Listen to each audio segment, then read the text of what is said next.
Now there were three of us sitting in the waiting room, waiting to hear how Dally and Johnny were. Then the reporters and the police came. They asked too many questions too fast and got me mixed up. If you want to know the truth, I wasn't really feeling good in the first place. Kind of sick, really. And I'm scared of policemen anyway. The reporters fired one question right after another at me and got me so confused I didn't know what was coming off. Derry finally told them I wasn't in any shape to be yelled at so much, and they slowed down a little. Derry's kind of big. Soda Pop kept them in stitches. He'd grab one guy's press hat and another's camera and walk around interviewing the nurses and mimicking TV reporters. He tried to lift the policeman's gun and grinned so crazily when he was caught that the policeman had to grin too. Soda can make anyone grin. I managed to get hold of some hair grease and comb my hair back so that it looked a little better before they got any pictures. I'd die if I got my picture in the paper with my hair looking so lousy. Derry and Soda Pop were in the pictures too. Jerry Wood told me that if Soda Pop and Derry hadn't been so good-looking, they wouldn't have taken so many. That was public appeal, he said. Soda was really getting a kick out of all this. I guess he would have enjoyed it more if it hadn't been so serious, but he couldn't resist anything that caused that much excitement. I swear sometimes he reminds me of a colt, a long-legged Palomino colt that has to get his nose into everything.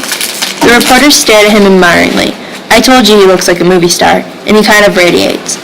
Finally, even Soda Pop got tired of the reporters. He gets bored with the same old thing after a time. And stretching out on a long bench, he put his head in Derry's lap and went to sleep. I guess both of them were tired. It was late at night, and I knew they hadn't had much sleep during the week. Even while I was answering questions, I remembered that it had only been a few hours since I was sleeping off a smoke in the corner of the church. Already it was an unreal dream, and yet, at the time, I couldn't have imagined any other world. Finally, the reporters started to leave, along with the police. One of them turned and asked, "What would you do right now if you could do anything you wanted?" I looked at him tiredly. "Take a bath." They thought that was pretty funny, but I meant it. I felt lousy. The hospital got real quiet after they left. The only noise was the nurse's soft footsteps and Soda's light breathing. Derry looked down at him and grinned half-heartedly. "He didn't get much sleep this week," he said softly. "He hardly slept at all." Soda said drowsily. "You didn't either." The nurses wouldn't tell us anything about Johnny and Dally, so Derry got a hold of the doctor. The doctor told us that he would talk only to the family, but Derry finally got it through to the guy's head that we were about as much family as Dally and Johnny had. Dally would be okay after 2 or 3 days in the hospital, he said. One arm was badly burned, and he would be scarred for the rest of his life, but he would have full use of it in a couple weeks. Dally will be okay, I thought. Dallas is always okay. He could take anything. It was Johnny I was worried about. He was in critical condition. His back had been broken when that piece of timber fell on him. He was in severe shock and suffering from third-degree burns. They were doing everything they could to ease the pain, although since his back was broken, he couldn't even feel the burns below his waist. He kept calling for Dallas and Ponyboy. If he lived.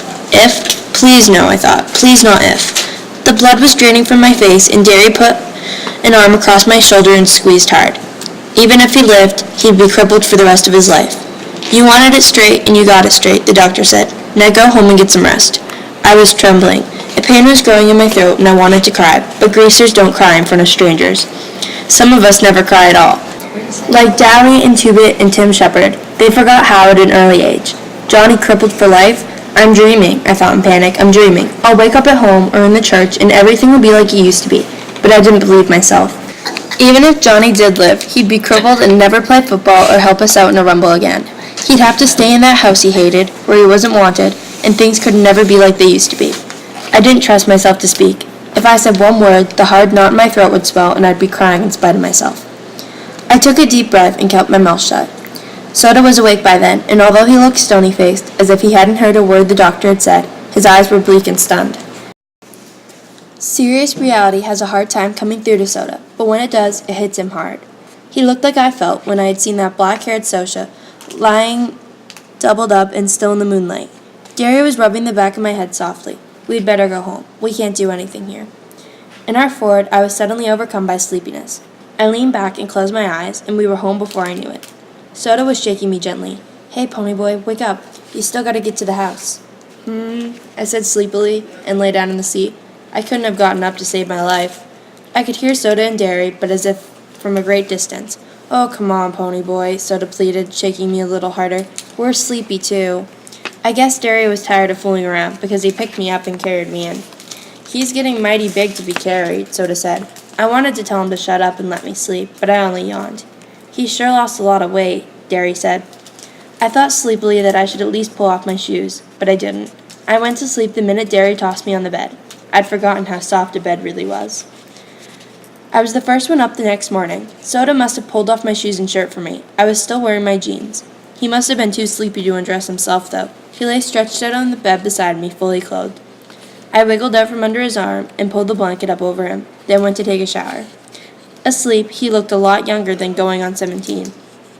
But I had noticed that Johnny looked younger when he was asleep too, so I figured everyone did. Maybe people are younger when they are asleep. After my shower, I put on some clean clothes and spent 5 minutes or so hunting for a hint of beard on my face and mourning over my hair. That bum haircut made my ears stick out. Derry was still asleep when I went to the kitchen to fix breakfast. The first one up has to fix breakfast, and the other two do the dishes. That's the rule around our house. And usually it's Derry who fixes breakfast, and me and Soda who are left with the dishes. I hunted through the icebox and found some eggs. We all like our eggs done differently. I like them hard, Derry likes them in bacon and tomato sandwich, and Soda Pop eats his with grape jelly. All three of us like chocolate cake for breakfast. Mom had never allowed it with ham and eggs, but Derry let Soda and me talk him into it. We really didn't have to twist his arm. Derry loves chocolate cake as much as we do. Soda Pop always makes sure there's some in the icebox every night, and if there isn't, he cooks one up real quick. I like Derry's cakes better. Soda Pop always puts too much sugar in the icing. I don't see how he stands jelly and eggs and chocolate cake all at once, but he seems to like it. Derry drinks black coffee, and Soda Pop and I drink chocolate milk. We could have coffee if we wanted it, but we like chocolate milk. All three of us are crazy about chocolate stuff. Soda says if they ever make a chocolate cigarette, I'll have it made. Anybody home? A familiar voice called in through the front screen, and Two-Bit and Steve came in. We always just stick our heads into each other's houses and holler hey and walk in. Our front door is always unlocked in case one of the boys is hacked off at his parents and needs a place to lay over and cool off. We never could tell who it was we'd find stretched out on the sofa in the morning. It was usually Steve, whose father told him about once a week to get out and never come back. It kind of bugs Steve, even if his old man does give him $5 or $6 the next day to make up for it. Or it might be Dally, who lived anywhere he could. Once we even found Tim Shepard, leader of the Shepard gang and far from his own turf, reading the morning paper in the armchair. He merely looked up, said hi, and strolled out without staying for breakfast. Two-Bit's mother warned us about burglars, but Derry, flexing his muscles so that they bulged like oversized baseballs, drawled that he wasn't afraid of any burglars, and that we didn't really have anything worth taking. He'd risk a robbery, he said, if it meant keeping one of the boys from blowing up and robbing a gas station or something, so the door was never locked. "In here," I yelled, forgetting that Derry and Soda Pop were still asleep. "Don't slam the door." They slammed the door, of course, and Two-Bit came running into the kitchen. He caught me by the upper arms and swung me around, ignoring the fact that I had 2 uncooked eggs in my hand. "Hey, Ponyboy," he cried gleefully. "Long time no see." You would have thought that it had been 5 years instead of 5 days since I'd seen him last, but I didn't mind. I liked old Two-Bit. He's a good buddy to have. He spun me into Steve, who gave me a playful slap on my bruised back and shoved me across the room. One of the eggs went flying. It landed on the clock, and I tightened my grip on the other one so that it crushed and ran all over my hand. "Now look what you did," I griped. "There went our breakfast. Can't you two wait until I get the eggs down before you go shoving me all over the country?" I really was a little mad, because I had just realized how long it had been since I'd eaten anything. The last thing I'd eaten was a hot fudge sundae at the Dairy Queen in Windricksville, and I was hungry. Two-Bit was walking in a slow circle around me, and I sighed because I knew what was coming. "Man, Dick Bally here." He was staring at my head as he circled me. "I wouldn't have believed it. I thought all the wild Indians in Oklahoma had been tamed." "What little squaw's got that tough-looking mop of yours, Ponyboy?" "I'll lay off," I said. I wasn't feeling too good in the first place, kind of like I was coming down with something. Two-Bit winked at Steve, and Steve said, why, he had to get a haircut to get his picture in the paper. They'd never believe a greasy-looking mug could be a hero. "How do you like being a hero, Big Shot?" "How do I like what?" "Being a hero. You know," he shoved the morning paper at me impatiently, "like a big shot even." I stared at the newspaper. On the front page of the second section was the headline, "Juvenile Delinquents Turn Heroes." "What I like is the turn bit," Two-Bit said, cleaning the egg up off the floor. "Y'all were heroes from the beginning. You just didn't take a turn all of a sudden."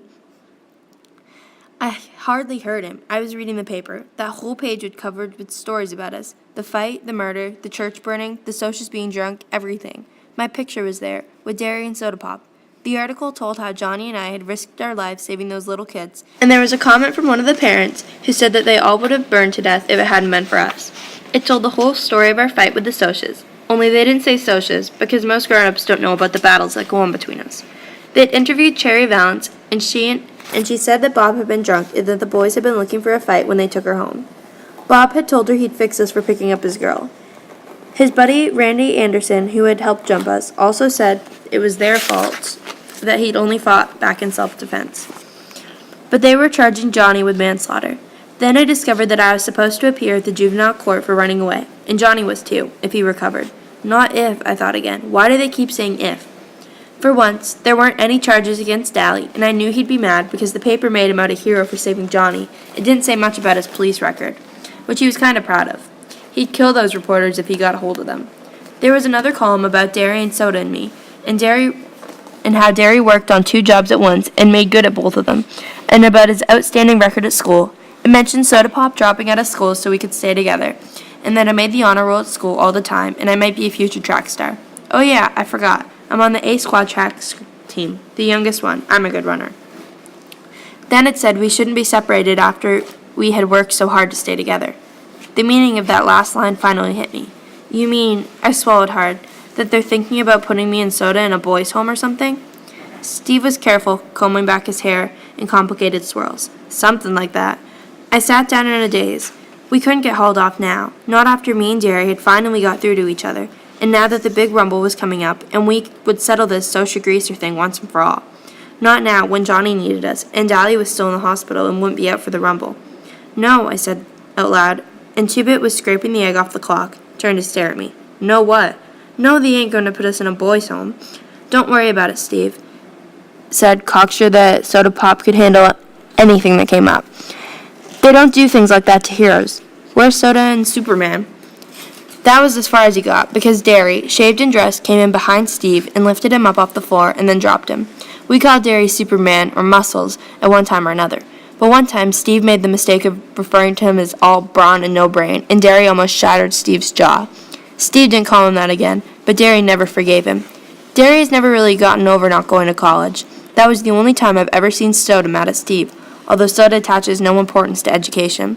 School bored him, no action. Soda came running in. Where's that blue shirt I washed yesterday? He took a big swig of chocolate milk out of the container. Hate to tell you, buddy, Steve said, still flat on the floor, but you have to wear clothes to work. There's a law or something. Oh yeah, Soda said. Where are those jeans, too? I ironed. They're in my closet, Derry said. Hurry up, you're going to be late. Soda ran back, muttering, I'm hurrying. Steve followed him, and in a second there was the general racket of a pillow fight. I absent-mindedly watched Derry as he searched the icebox for chocolate cake. Derry, I said suddenly, did you know about the juvenile court? Without turning to look at me, he said evenly, yeah, the cops told me last night. I knew then that he realized we might get separated. I didn't want to worry him anymore, but I said, I had one of those dreams last night, the one that I can't ever remember. Derry spun around to face me, genuine fear on his face. What? I had a nightmare the night of Mom and Dad's funeral. I'd had nightmares and wild dreams every once in a while when I was little, but nothing like this one. I woke up screaming bloody murder, and I never could remember what it was that had scared me. It scared Soda Pop and Derry almost as bad as it scared me, for night after night, for weeks on end. I would dream this dream and wake up in a cold sweat or screaming, and I never could remember exactly what happened in it. Soda began sleeping with me, and it stopped occurring so often. But it happened often enough for Derry to take me to a doctor. The doctor said I had too much imagination. He had a simple cure, too. Study harder, read more, draw more, and play football more. After a hard game of football and 4 or 5 hours of reading, I was too exhausted, mentally and physically, to dream anything. But Derry never got over it, and every once in a while he would ask me if I ever dreamed anymore. Was it very bad? Two-Bit questioned. He knew the whole story, and having never dreamed about anything but blondes, he was interested. No, I lied. I'd awakened in a cold sweat and shivering, but Soda was dead to the world. I had just wiggled closer to him and stayed awake for a couple of hours, trembling under his arm. That dream always scared the heck out of me. Derry started to say something, but before he could begin, Soda Pop and Steve came in. You know what? Soda Pop said to no one in particular. When we stomp the Socs good, me and Stevie here are going to throw them a big party, and everyone can get stoned. Then we'll go chase the Socs clear to Mexico. Where are you going to get the dough, little man? Derry had found the cake and was handing out pieces. I'll think of something, Soda Pop assured in between bites. You're going to take Sandy to the party? I asked. just to be saying something. Instant silence. I looked around. What's the deal? Soda Pop was staring at his feet, but his ears were reddening. No, she went to live with her grandmother in Florida. How come? Look, Steve said, surprisingly angry. Does he have to draw you a picture? It was either that or get married, and her parents almost hit the roof at the idea of her marrying a 16-year-old. 17, Soda said softly. I'll be 17 in a couple of weeks. Oh, I said, embarrassed. Soda was no innocent. I had been in on both sessions, and his bragging was as loud as anyone. But never about Sandy. Not ever about Sandy. I remembered how her blue eyes glowed when she looked at him, and I was sorry for her. There was a heavy silence. Then Derry said, We'd better get on to work, Pepsi-Cola. Derry rarely called Soda by Dad's pet nickname for him, but he did so then because he knew how miserable Soda Pop was about Sandy. I hate to leave you here by yourself, Pony Boy, Derry said slowly. Maybe I ought to take the day off. I've stayed by my lonesome before. You can't afford a day off. Yeah, but you just got back and I really ought to stay. I'll babysit him, Two-Bit said, ducking as I took a swing at him. I haven't gotten anything better to do. Why don't you get a job, Steve said. Ever consider working for a living? Work? Two-Bit was aghast. And ruin my rep? I wouldn't be babysitting the kid here if I knew some good day nursery open on Saturdays. I pulled his chair over backward and jumped on him, but he had me down in a second. I was kind of short on the wind. I've got to cut out smoking or I won't make track next year. Holler, Uncle. Nope, I said, struggling, but I didn't have my usual strength. Jerry was pulling on the jacket. You two do up the dishes. You can go to the movies if you want before you go see Dally and Johnny. He paused for a second, watching Two-Bit squash the heck out of me. Two-Bit, lay off. He ain't looking so good. Pony Boy, you take a couple of aspirins and go easy. You smoke more than a pack today and I'll skin you. Understood? Yeah, I said, getting to my feet. You carry more than one bundle of roofing at a time today, and me and Soda'll skin you. Understood? He grinned one of his rare grins. Yeah, see you all this afternoon. Bye, I said. I heard a Ford's vroom and thought, Soda's driving, and they left. Anyway, I was walking downtown and started to take this shortcut through an alley. Two-Bit was telling me about one of his many exploits while I did the dishes. He was sitting on the cabinet sharpening the black-handled switchblade he was so proud of. And I ran into 3 other guys. I said howdy, and they just looked at each other. Then one says, we would jump you, but since you're slick as us, we figure you didn't have nothing worth taking. I says, buddy, that's the truth, and went on. Moral, what's the safest thing to be when one is met by a gang of social outcasts in an alley? A judo expert? I suggested. No, another social outcast. Two-Bit yelped, and nearly fell off the cabinet from laughing so hard. I had to grin too. He saw things straight and made them into something funny. We're going to clean up the house, I said. The reporters or police or somebody might come by. And anyway, it's time for those guys from the state to come by and check up on us. This house ain't messy. You ought to see my house. I have. And if you had the sense of a billy goat, you'd try to help around your place instead of bumming around. Shoot, kid, if I ever did that, my mom would die of shock. I liked Two-Bit's mother. She had the same good humor and easygoing ways that he did. She wasn't lazy like him, but she let him get away with murder. I don't know, though. It's just about impossible to get mad at him. When we had finished, I pulled on Dally's brown leather jacket. The back was burned black, and we started for 10th Street. I would drive us, Two-Bit said as we walked up the street trying to thumb a ride, but the brakes are out on my car. Almost killed me and Kathy the other night. He flipped the collar of his black leather jacket up to serve as a windbreak while he lit the cigarette. You ought to see Kathy's brother. Now there's a hood. He's so greasy he glides when he walks. He goes to the barber for an oil change, not a haircut. I would have laughed, but I had a terrific headache. We stopped at the Tasty Freeze to buy Cokes and rest up, and a blue Mustang that had been trailing us for 8 blocks pulled in. I almost decided to run, and Two-Bit must have guessed this, for he shook his head ever so slightly and tossed me a cigarette. As I lit up, the socials who had jumped Johnny and me at the park hopped out of the Mustang. I recognized Randy Adderson, Marcia's boyfriend, and the tall guy that had almost drowned me. I hated them. It was their fault Bob was dead, their fault Johnny was dying, their fault Soda and I might get put in a boys' home. I hated them as bitterly and contemptuously as Dally Winston hated. Two-Bit put an elbow on my shoulder and leaned against me, dragging on a cigarette. You know the rules. No jazz before the rumble, he said to the socials. We know, Randy said. He looked at me. Come here, I want to talk to you. I glanced at Two-Bit. He shrugged. I followed Randy over to his car, out of earshot of the rest. We sat there in his car for a second, silent. Golly, that was the toughest car I've ever been in. I read about you in the paper, Randy said finally. How come? I don't know. Maybe I felt like playing hero. I wouldn't have. I would have let those kids burn to death. You might not have. You might have done the same thing. Randy pulled out a cigarette and pressed in the car lighter. I don't know. I don't know anything anymore. I would never believe that a greaser could pull something like that. Greaser didn't have anything to do with it. My buddy over there wouldn't have done it. Maybe you would have just done the same thing. Maybe a friend of yours wouldn't have. It's the individual. I'm not going to show at the Rumble tonight, Randy said slowly. I took a good look at him. He was 17 or so, but he was already old, like Dallas was old. Cherry had said her friends were too cool to feel anything, and yet she could remember watching sunsets. Randy was supposed to be too cool to feel anything, and yet there was pain in his eyes. I'm sick of all this, sick and tired. Bob was a good guy. He was the best buddy a guy ever had. I mean, he was a good fighter and tough and everything, but he was a real person too. You dig? I nodded. He's dead. His mother has had a nervous breakdown. They spoiled him rotten. I mean, his parents would be proud of a kid like that. No. Good looking and smart and everything, but they gave him all the time. He kept trying to make someone say no, and they never did. They never did. That was what he wanted. For somebody to tell him no. To have somebody lay down the law, set the limits, and give him something solid to stand on. That's what we all want, really. One time, Randy tried to grin, but I could tell he was close to tears. One time he came home drunker than anything. He thought sure they were going to raise the roof. You know what they did? They thought it was something they'd done.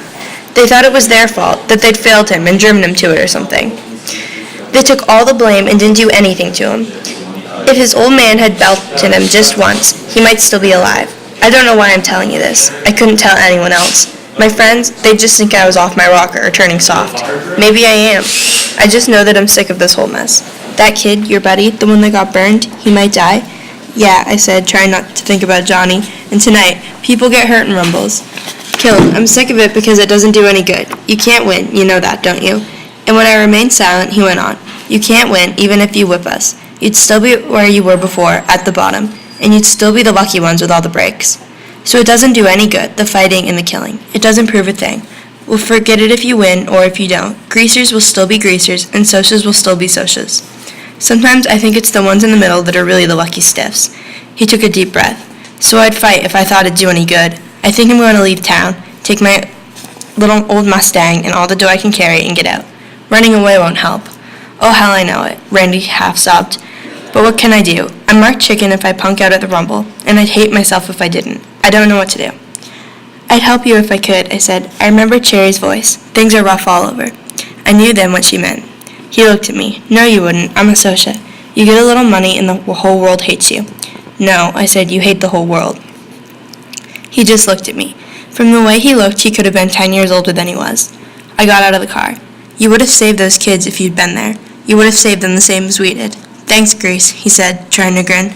Then he stopped. I didn't mean that. I meant thanks, kid. My name's Ponyboy, I said. Nice talking to you, Randy. I walked over to Two-Bit, and Randy honked for his friends to come and get in the car. What do you want? Two-Bit asked. What did Mr. Super Soch have to say? He ain't a Soch, he said. He's just a guy. He wanted to talk. You want to see a movie before we go see Johnny and Dallas? Nope, I said, lighting up another weed. I still had a headache, but I felt better. Socias were just guys after all. Things were rough all over, but it was better that way. That way you could tell the other guy was human too.